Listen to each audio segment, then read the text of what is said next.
Do'stlar, sizlar tunji qadamda A harfining har qaysi shakllari bilan tunishish oldida turibsizlar.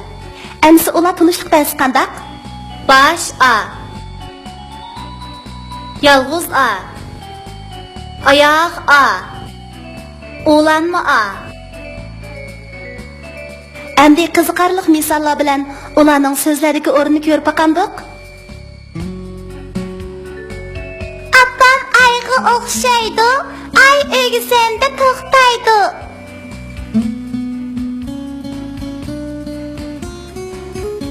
Ördek ori kötürüp, iştin yandı, herip ketkeş bir haza, yığılıp aldı.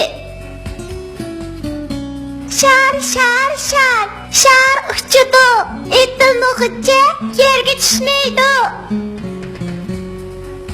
Ablakimin ün algısı nakşı eytidi, appak tışkan kapı bulup, yirak ketidi.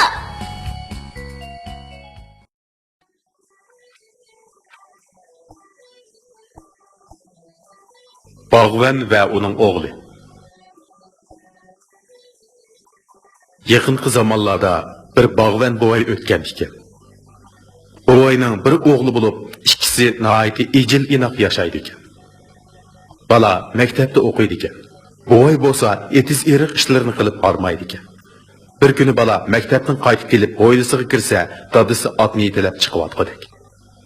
Dada nege barısın? Deptu bala. Aqtashdagi baqqa deb javob beribdi boğay. Men mi boraman? Deptu bala. Balam, uya bak yiroq, qiladigan ishlar ko'p, zerikib qolasanmikin? Deptu boğay. Kuyimchanlik bilan. Ünalgını elib olsam zerikmayman. Deptu bala erkilan. Ondaqda chaqqan bol, deptu boğay. Balisiga masliga kelib. Bala hapila-shapila uyga kirib, ünalg'usini ep chiqibdi.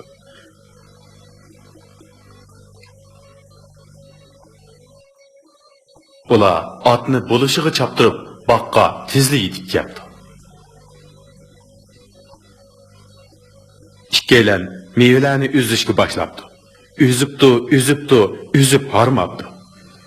Ularning g'ayratiga oqirin o'qib, tornilar ko'k osmonda larzon qanot qilishibdi. Ünalg'u balig'i madad berib, naqshi o'qibdi. Ular ishlayverib, kech kirganini sezmay qoldi.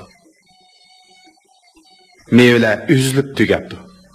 Ata bala xo'shal-xuram holda olma, anar, omutlarini joylashtirib bo'lib, uyiga qarab yo'l oldi.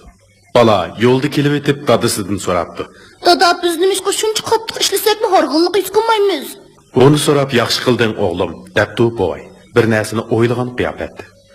Ko'nilada baxt keladi nadin, peshonandagi ta'din degan gap bor. O'rin odam asonli herib qoladi. Shunlashqa ularning erishadigan narsasi oz bo'ladi. Qancha ko'p tirishsak, shuncha ko'p baxtga va natijaga erishalaymiz. Bu xuddi maktabda tirishib o'qisang, kun siri bilimlik bo'lib, kelgusida katta odamga aylana oladiganliging o'xshaydi. Dada katta degan gapning ma'nosi nima?